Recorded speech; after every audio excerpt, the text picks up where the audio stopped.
Welcome to the I Am Worthy podcast, where we don't believe in choosing between this or that, but instead we are worthy of it all. I am your host, Brittany Noel, and despite being a licensed therapist, I know better than anybody what it's like to struggle with the doubt and fears behind the pursuit of your success in life, love, and your purpose. So join me as I uncover the secrets to becoming unapologetically worthy so that you can have, do, and be all things.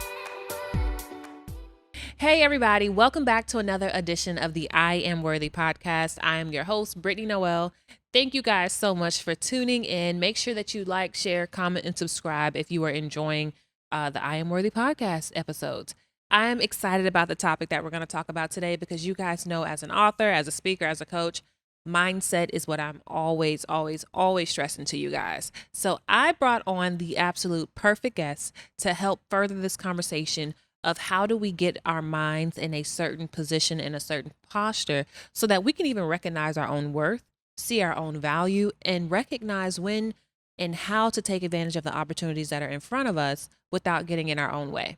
So welcome to the show, my guest, Mr. Robert Harper, motivational speaker, minister, and author, you guys. Thanks for having me. Brittany. You're welcome. Thank you for coming on the show because I know you're super busy and have a lot going on all the time.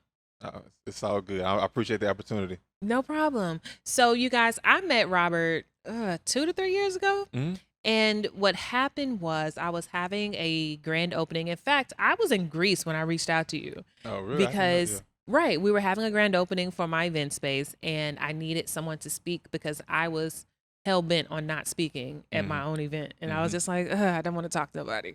And so I was like, let's have someone. So I went on Instagram and I'm just searching for speakers, and that's how I found you. Wow. Yeah, and then you came to my grand opening, and just everybody talks about that, like to you, about you, since my grand opening. So I appreciate it. Not a problem. I enjoyed it. I'm glad to hear the background story of that. I didn't know you were in Greece, and yeah, that's cool. Yeah, I just go overseas to work and and come back refreshed. So yes, that's how I found you. Okay. And so we've been friends ever since, especially on Instagram. I have enjoyed being able to see your growth over the last couple of years. And one of the things that I think we did it at the same time was releasing our books during the pandemic. Mm-hmm. Tell me about your book. Oh, my book is entitled Talk to Yourself. You know, I wrote the book because, I understand that, we all talk to ourselves already. We do that, right? But oftentimes we don't have the right kind of conversations with ourselves. As you well know, psychology says 80% of our thoughts are negative. And so I just wanted to write something that could really combat that. If we can talk ourselves out of some things, then I believe that we can talk ourselves into some things. And so I just believe it's, the power of thought is really powerful, and we have to really utilize it in the right way. What was it about your own personal journey that made you say, okay, negative thinking is the thing that I want to focus on? Yeah, I guess just with my own journey, I remember a conversation I had with my dad on one occasion, and I was getting ready to speak somewhere, and things weren't going exactly the way I wanted them to go. I didn't prepare as much as I wanted to prepare because everything else was going crazy. And my dad just looked at me and he said, "Man, you got this. Like you've been doing this for years." And he says, "It's until you understand who you are. People have one perception of you, and that's great. But it's until you understand who you are that you're going to really blossom and flourish." And so that really resonated with me, Absolutely. And when I'm working with my clients all the time, I tell them how when I look at them, I don't see what they see. Like I see them in a higher elevated state. I see their gifts. I see their talents. Right. But it's like until they see it, they struggle to make progress. And so, that's my job, is to help them see what they already are. And so it's amazing that you even said that for you in that moment, you have to change the perspective of what you saw. Right. And many times, do you feel like we can't see who we are because we're so busy looking at what's wrong about us or what's wrong about our lives and what didn't happen and who we're not? For sure. Definitely. And see, it's interesting because we have a different perspective than other people have of us. And the reason for that is because we have inside information. right? Like we know Mm-hmm. our failures, we know our trauma, we Right. know our mistakes, right? Mm-hmm. And so when someone sees me on the stage presenting, talking before a camera, they don't see any of those things. Right. They see this, or on Instagram, they see this glorified image, this person, he's well put together. Mm-hmm. But I struggle with the idea of, childhood, maybe my mistakes, my failures. And so we have to do our own work and really begin to work on ourselves, and not comparing, not looking at others, but just really doing your own personal work. Yeah. So I think that's important. Our perspective is different than others, so. Yeah. Yeah. What do you think is one of the primary reasons why people struggle with that negative thinking? That's a good question. I believe people struggle with negative thinking because, uh, like I said before, we've dealt with different things over the years, right? Yeah. Perhaps you didn't have someone pouring into you like they should have, right? Mm-hmm. Speaking over your life in a positive way, Mm-hmm. uplifting way, encouraging way. Right. And so now it's difficult, it's challenging because now we have these brain patterns that we have in our minds that makes us stay stuck, Mm-hmm. get paralyzed. We get parked in this one particular idea of who we think we are because of someone else. And so, I tell people, there's a term in psychology, it's called the self-fulfilling prophecy. Mm-hmm. And what that is basically, our thoughts turn into our emotions and our emotions turn into our behavior. And so if you have negative thoughts, those negative thoughts turn to negative emotions. Yes. And those negative emotions turn to negative behavior. And so Mm-hmm. you stay stuck in this cycle of Right. behavior. And so that's why it's so challenging trying to break that cycle Mm-hmm. of negativity or negative thinking, right? Also another thing too is that our brains are like literally programmed to protect ourselves Right. and not to like create this happiness, blissful Mm-hmm. state, right? And so the subconscious mind is like, hey, no, this won't. When you try to go after something new, something different, something you've never done before, Right. step outside of your box, and the brain is like, hold up, we've never done this before. This is not safe, Exactly. right? Well, Right. let's go back, right, Right. into our shell. And so we have to really like do something radical, and we have Mm-hmm. to really just forge ahead and say, hey, I'm going to do this anyway, Right. Right. regardless. Right. Because Absolutely. yeah, And I think that that's what a lot of people miss is that I tell people all the time is that your every thought you have doesn't serve you.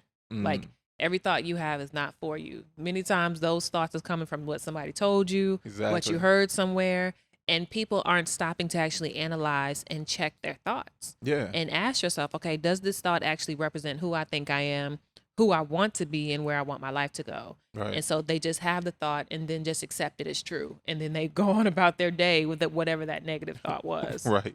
And that's where you get that sabotaging behavior. That's so true. I like that. Every thought you have doesn't serve you. Yeah, Mm-mm, so good. absolutely not.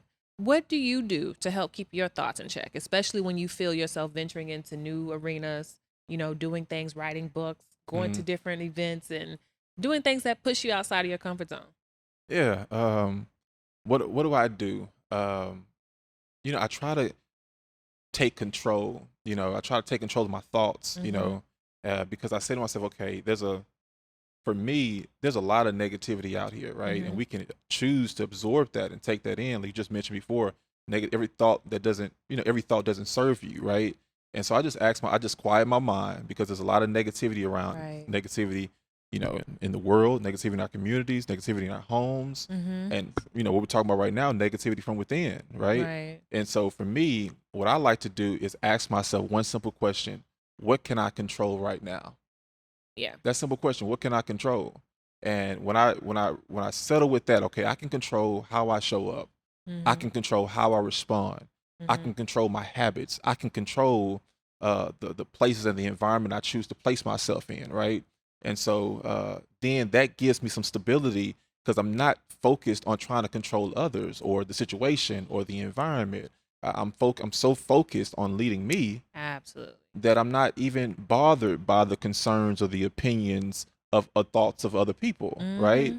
And so negativity is gonna be around you. You can't live outside of that, right? I was telling somebody the other day, like I believe in being positive, but I don't believe in being delusional, right? So Yes. if it's negative, say it's negative. You know, Right. you can't say it's not traffic when it's traffic, right? It's traffic. So It's traffic. it's Okay. traffic right there. So what I like to say is, okay, how can I control what I can't control? And people are going to offend me, right? Mm, People are going to misunderstand me. yes. People are going to criticize me for Mm, even the good that I seek to do, mm, right? So what I say to myself is, that's none of my business, right. right? I have to stay focused. Mm-hmm. I have to stay mission minded. I have to continue to be a light Right. because I'm on assignments, right? Yeah. So for me, it's bigger than just I focus on, it's bigger than just me. I know that I'm on assignment. I'm here to help other people, and I can't get caught up in what other people are saying or being overly analyzing what I'm saying, of like what Right. I'm thinking or doing. Right. So just staying focused. Yeah. And what you're speaking about is purpose and Right. really pursuing your own sense of purpose that you feel you've been put on this earth to do.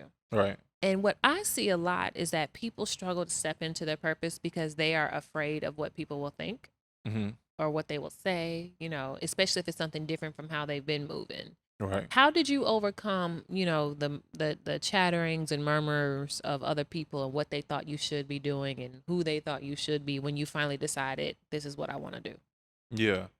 That's a good question, Brittany. I think in general, as humans, we have this tendency to try to be overly critical of our past, overly concerned with our future. And as a result of that, we're not connected in the present, Mm-hmm. right? And the assignment or the purpose that we have right now.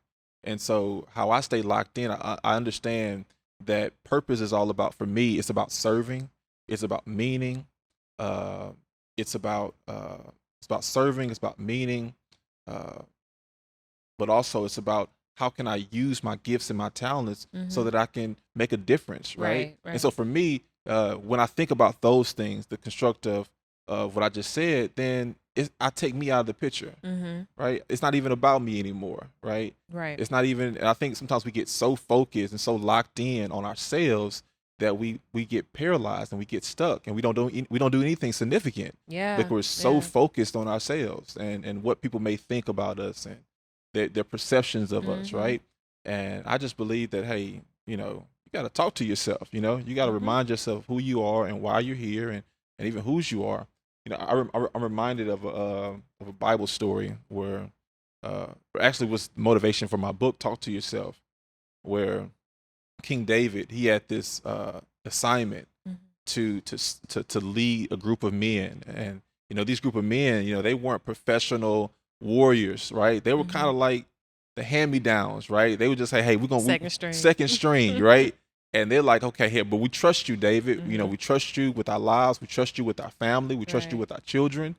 And so, but what happened was that in their trusting of David, their family got their wives and their children got captive, right? And so now they're upset at David. They're like, David, hey man, we trusted you. You were supposed to lead us and help us, and so now everybody's against David. Right. And so I tell people, it's one thing to go through a difficult situation, but it's another thing to go through a difficult situation alone, Mm-hmm. right? When you don't have someone to support you and Absolutely. encourage you and tell you there's going to be a brighter tomorrow. And so that's what David was going through. And so the Bible just simply says that David encouraged himself. Yes. Yeah, he encouraged himself. And I think that's important for us to do that. When we're going through a dark time, a difficult time, negativity, that Mm-hmm. you speak words of life to yourself, Yeah. right? So that's what I've been able to try to do with my purpose and just focusing that it's not so much about me, but it's about who can I serve, Absolutely. Yeah. And I think that it's even important to have those reminders in front of you. I know when I was going through graduate school, and the hardest year of my graduate school was my second year.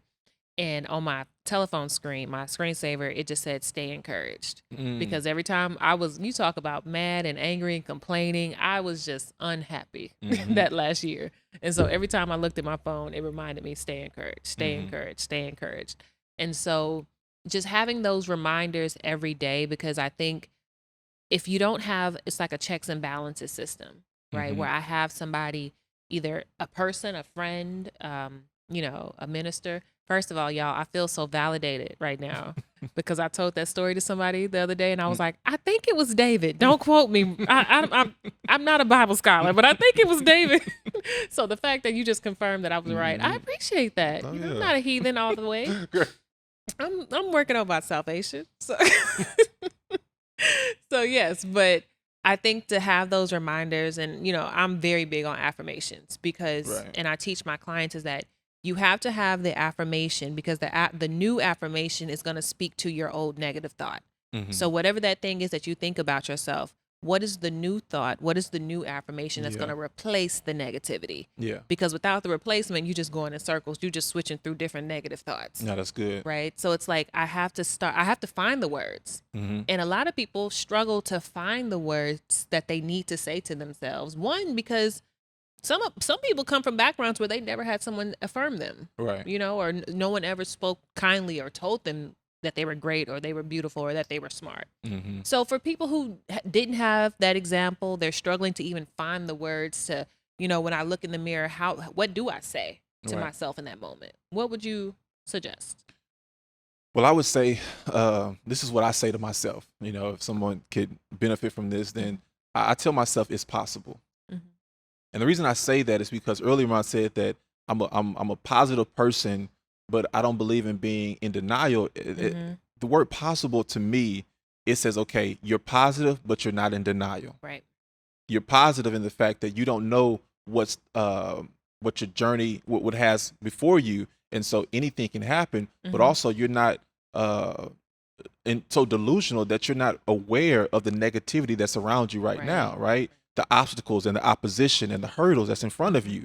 And so for me, what I like to say is that it's possible. Right. And the reason I say that word so often to myself is because of a situation that happened to me when I was in college. And so when I was in college, my nemesis, my hurdle, my opposition was math, and just struggled. I struggled, and so this semester though, I committed myself that I am going to pass this class with a B. I have to. And my professor was really encouraging. She was really nice, for the most part. But it was an occasion where I told her, I said, "Hey, professor, what do I have to do to make a B in your class by the end of the semester?" And she laughed at me. She said, "Robert, like you made a couple C's on the test. Just make a C, stay there. Don't get too ambitious. Don't get too high. Right, stay right here. We just trying to get you through." And so I said, "But you don't understand. I told myself that I would get a B in your class." And she said, "Okay, Robert, what do you want to make on the final comprehensive exam?" I said, "I want to make an A." And she laughed at me again. Like she was literally laughing in my face. So I said, "Okay." I said, "If I make an A on the final exam, can I get a B in your class?" And she looked at me and she said, "It's possible, but," and that's all I heard. The only thing I heard from her was that it was possible. She said, "It's possible." And so for me, I said, "Okay, let me go to work. Yeah, it's possible. Let me operate in excellence. Let me operate in greatness for these next 2 weeks and study and study and study." And that's what I did. And I got my A. I missed one problem. And she looked at me when she was grading my paper. True story. I was the first one to finish the paper, the exam. And I walked up to her and I said, "Hey, I need you to grade my paper." And she said, "Robert, everybody's still taking their exam. I can't do that right now." I said, "Okay, well, I'll just be sitting over here and I'll wait until everyone's finished." And she said, "Okay." She grades my paper and she says, "Robert, you only missed one problem, right? You're smart. You just tell yourself that you can't do math." Yeah. And so the idea of that it's possible, like that's significant to me, right? That it's possible plus being excellent and being great is something that I really hold on to. And I say that combination of excellence because there's a quote by Dr. King. He talks about this idea of excellence because you can say it's possible, but if you don't do the work, then things are not going to change. Your situation is going to stay the same. Right. And so faith without works is dead. And so you can say that it's possible. And so this quote by Dr. King, he says that if it falls your lot to be a street sweeper, sweep the streets like Michelangelo painted pictures. He says, sweep the streets like Beethoven composed music. Sweep the streets like Shakespeare wrote poetry. Right. Sweep the streets so well that all the hosts of heaven will stop and stare and say, "Here lied a street sweeper who swept his job well." And he was talking about excellence, right? And so for me, the idea that it's possible plus being excellent, it opens doors for you. Absolutely. Right? So nobody knows your future. Nobody knows that yesterday doesn't have to be today. Right? And so just having that thought in my mind really pushes out the negativity, pushes out the naysayers, right? Like my condition doesn't have to be my conclusion. Like I can move ahead because I'm operating from a spirit that is possible. Right? Listen, see, this is why we needed the minister on the show, okay? Because I'm using some of those for my own affirmations, that this condition doesn't have to be my conclusion. Yeah. Like, I absolutely love that. And you said what happened yesterday doesn't have to be my today. Yeah, it doesn't because have to be. that's what so many people do, is they just keep repeating the cycle of what they're experiencing, even though they don't like it. Yeah. It's not comfortable, but they're not in charge of the thoughts in their mind that stops them from, repeating the same cycle. Right. So I absolutely love everything you just said. Thank you so much. Now, where can the people go to find your book? Because your book is on Amazon. Yes, it is. It's called Talk to Yourself. I have a copy here. They can find it on Amazon. It's called Talk to Yourself. This is actually the workbook edition. Okay. And actually, I think people really enjoy the workbook edition because you can write in it, you can journal in it. It's, we're having this dialogue back and forth. And I think that it's beneficial because, when you're writing it, you're actually making the connections in your mind, Right. Okay, how I can apply this to my own personal life. So, this is the workbook edition, Talk to Yourself. It's available on Amazon, or you can go to my website and purchase it there as well. Yeah. Great. And where can they find you on all of your handles? Yeah, I'm on social media as Robert Harper 2, Instagram, Facebook, Robert Harper, Twitter, I believe is Robert N. Harper. Yeah. Okay. And you have any big projects coming up? Anything we should be looking forward to? Well, in October, I'm actually doing an event. This is exclusive information right here. We got an exclusive. This is exclusive information. Actually doing an event that's called Talk to Yourself. Yeah. I'm there. Yeah. Me and my tribe will come through. Talk to yourself. Talk to yourself. In October. In Okay, we're there. All right. Done. Awesome. Well, thank you so much for coming on the show. I thanks for having me. appreciate you being here and dropping all of the amazing information that you did. I'm sure that my community has gotten a lot from it. So thank you, Robert. Definitely. Hey, keep doing what you're doing. It's really positive, really encouraging. And I'm inspired by your growth as well. And so, Thank you. keep doing what you're doing. Thank you. I appreciate it. All right, you guys, that has been another amazing edition of the I Am Worthy podcast. Thank you so much for tuning in. Share this episode with everybody you know is trying to overcome their negative thought patterns, because this is going to help them. Until our next episode, I will talk to you guys later.